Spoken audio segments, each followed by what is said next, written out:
Imagine one day that you get up and decide to get into your car. You're going to drive to a destination that you've never been to before, that you don't know anything about. Now imagine getting into the car with no sat-nav and no map, no way of knowing how to get there because you've never been there before. Can you imagine the wrong turnings you're going to make, the wrong highways you're going to go down?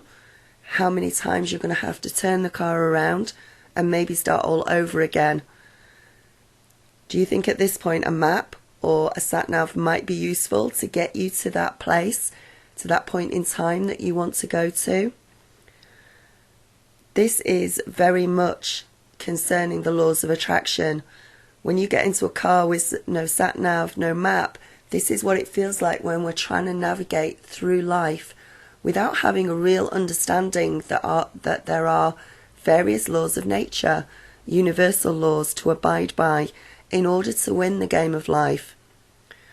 If we choose to ignore the natural laws of the universe, or if we simply do not have an understanding for them, we don't need to be reminded that we will experience struggle, we will experience resistance, unfulfilled destinies.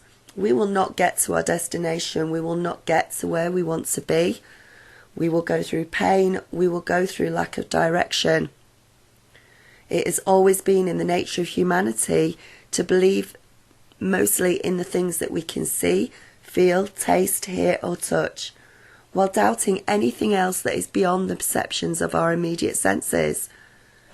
However, whether you believe in it or not, the universal laws influence our everyday lives, and we can't change that.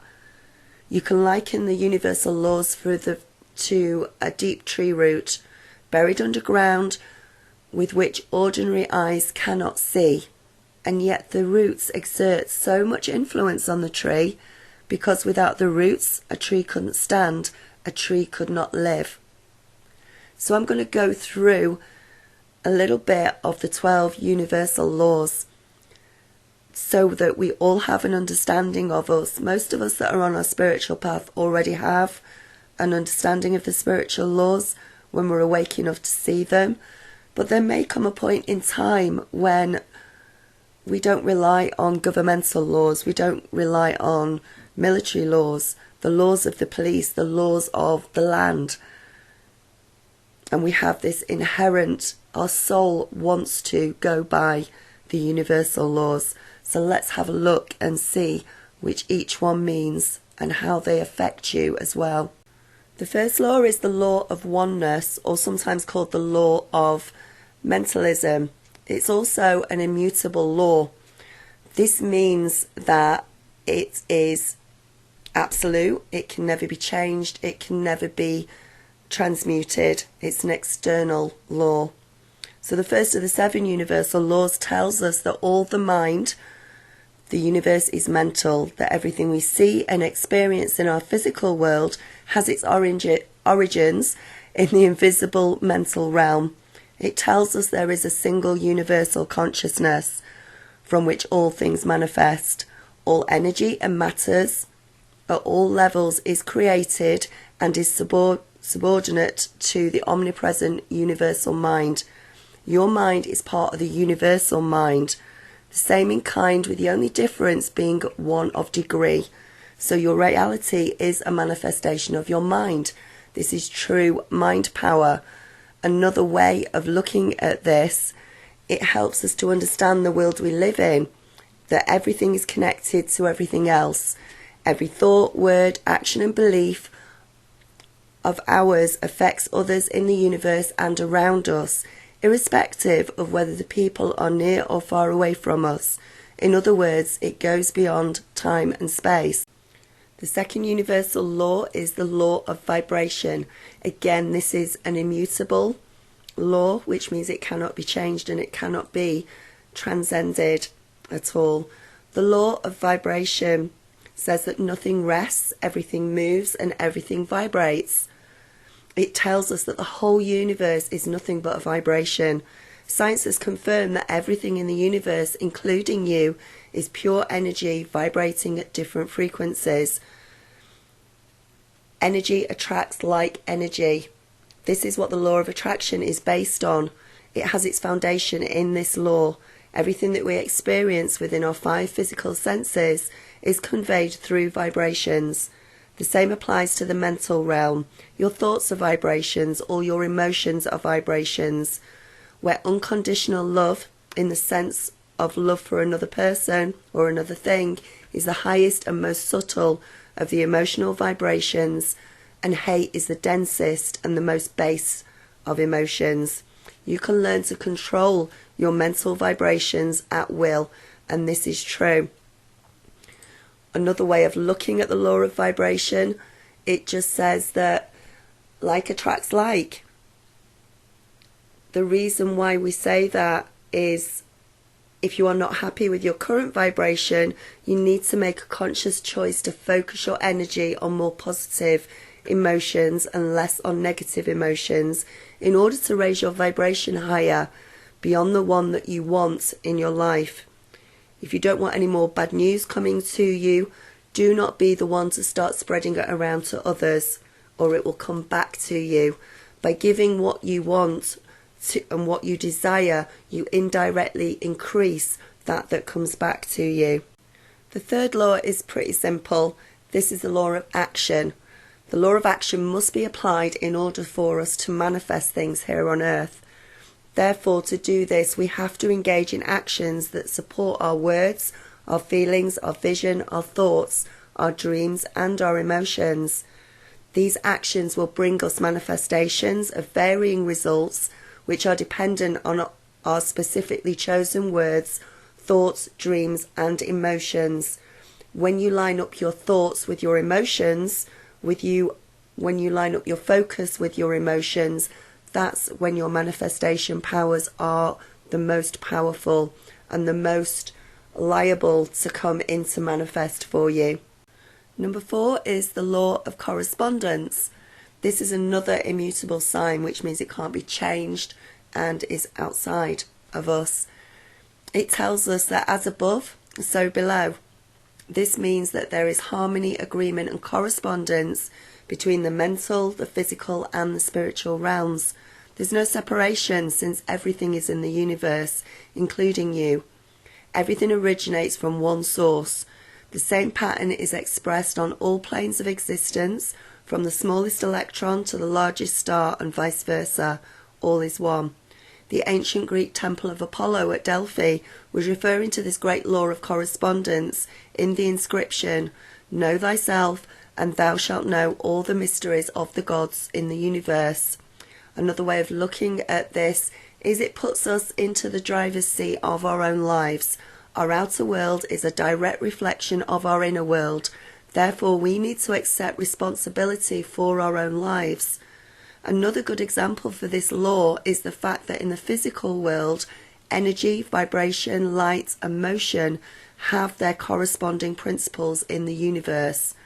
This explains the relationship between the world of the infinite small and the infinite large, otherwise called the microcosm and the macrocosm respectively. Number 5 is the law of cause and effect. Now, this is one of the mutable laws. This means that they can be transcended, or they can be better used to create your ideal reality. It isn't to say that you should ignore the laws that are mutable, or even attempt to defy them, because they still govern your existence. The aim is to master each of them and learn to transcend the mutable ones. So if we look at the law of cause and attraction,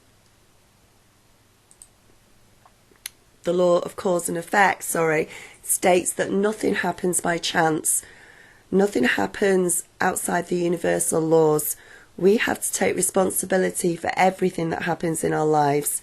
Every action we have has an equal reaction or a consequence, and it's that we sow what we reap.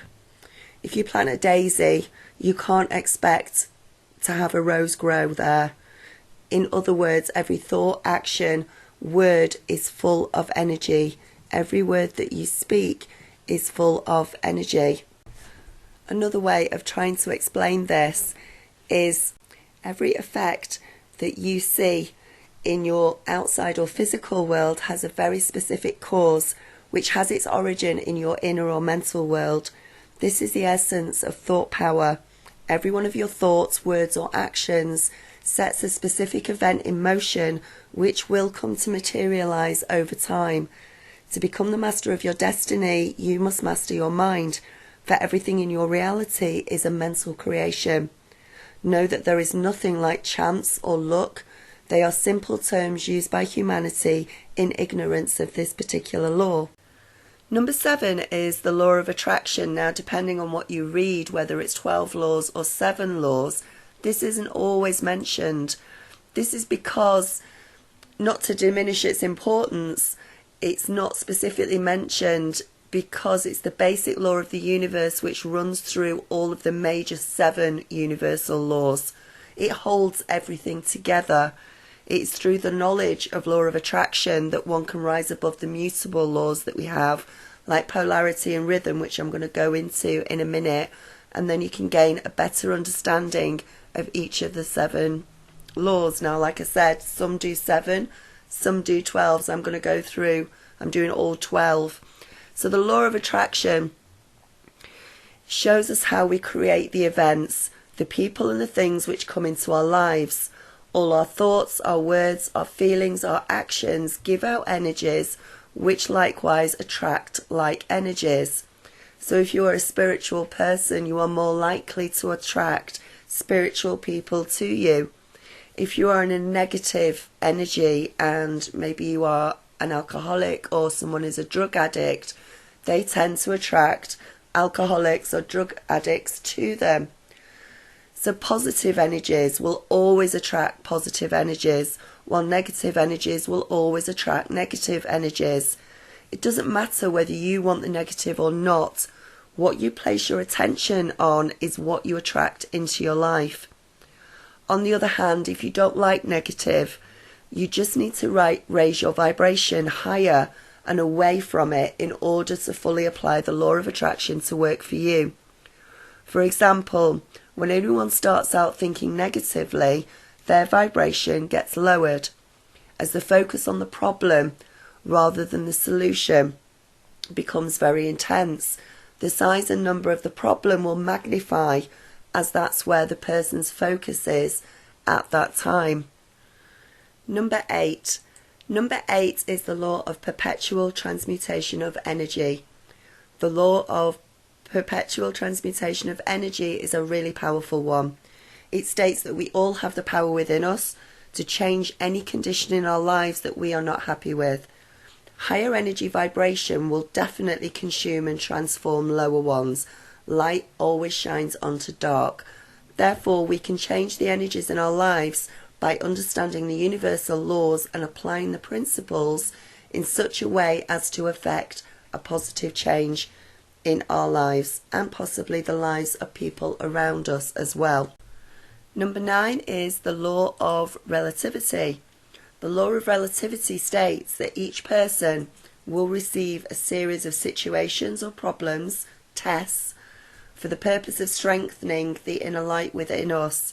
This law makes it possible for us to stay connected to our hearts when we proceed to solve the problems or remedy the situation which has been brought to us as a test.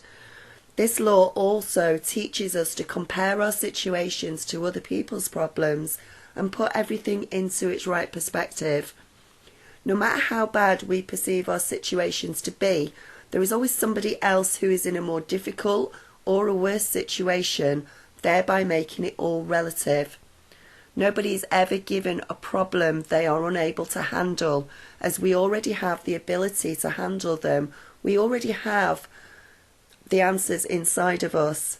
So don't spend time looking for happiness from the outside because it already lies within you. Number 10 is the law of polarity. The law of polarity states that everything is on a continuum and has an opposite. There has to be a darkness so that we can appreciate the light. There is solid and liquid so that we can see and we can feel the difference with. Love and hate are the opposites of each other. We have the ability to suppress and transform undesirable thoughts by focusing on the opposite, thereby bringing the desired positive change.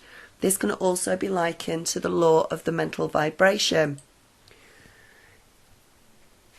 Everything is dual, and everything has its poles. Everything has its pair of opposites. Opposites are identical in nature but different in degree. It is also the first of the mutable, transcendable, universal laws. That means that there are two sides to everything. Things that appear as opposites are in fact only two extremes of the same thing. For example, heat and cold may appear to be opposites at first glance, but in truth they are simple, varying degrees of the same thing. The same applies to love and hate, peace and war, positive and negative, good and evil, yes and no, energy and matter. You can transform your thoughts from hate to love, from fear to courage, by consciously raising your vibrations. The principle of duality, and rising above it may appear to be very real in your life, but it operates only in the physical and mental realms, not in the spiritual realm where all is one. God is above the opposites. By always placing the all-powerful, all-knowing Creator that you are a part of behind every thought, statement and action, and by always focusing on the good in everything, even when things appear to be going bad, then in time you will rise above the polarity, and this is what makes it a mutable sign. Number 11 is the law of rhythm. This is another mutable law, which means it can be transcended, it can be raised above. Everything flows in and out, everything has its tides, everything rises and falls. The pendulum swing manifests in everything. The measure of the swing to the right is the measure of the swing to the left. Rhythm compensates. It is another mutable or transcendable universal law, and that means that the pendulum swings in everything. This principle can be seen in an operation in the waves of the ocean, in the rise and fall of the greatest empires, in business cycles, in the swaying of your thoughts from being positive to being negative, and in your personal success and failures. In accordance with this law, when anything reaches a point of culmination, then the backward swing almost becomes noticeable until such time that any forward movement has been totally reversed. Then the forward movement begins again and the process is repeated. To get above and to rise above the law of rhythm, to transcend the swing of the pendulum, you must become aware of the subtle art of the backward movement in any of your endeavours, whether it is to improve your health, your finances, your relationships, or any goal that you set in motion. When you feel the law start to draw you back, don't become fearful or discouraged. Instead, knowing that you are one with the omnipotent universal mind for which nothing is impossible, keep your thoughts focused on your outcome and fight to remain positive no matter how far back this law pulls you. Even if your efforts meet with failure, find comfort by the virtue of this very same law. The upward motion must start again. In time, your perseverance will be rewarded as the backward movements become less negative relative to your previous backward swings and you raise yourself higher. So keep going and stay strong. And finally, the last universal law is the law of gender. Gender is in everything. Everything has its masculine and feminine principles. This is a mutable universal law, and it's evident throughout creation in the so-called opposite sexes, found not only in human beings but also in plants, minerals, electrons, and magnetic poles, but to name a few. Everything and everyone contains both masculine and feminine elements. Among the outward expressions of feminine qualities are love, patience, intuition, and gentleness, and of the masculine qualities are energy, self-reliance, logic, and intellect. Know that within every woman lies all the latent qualities of a man, and with every man those of a woman. When you know this, you will know what it means to be complete.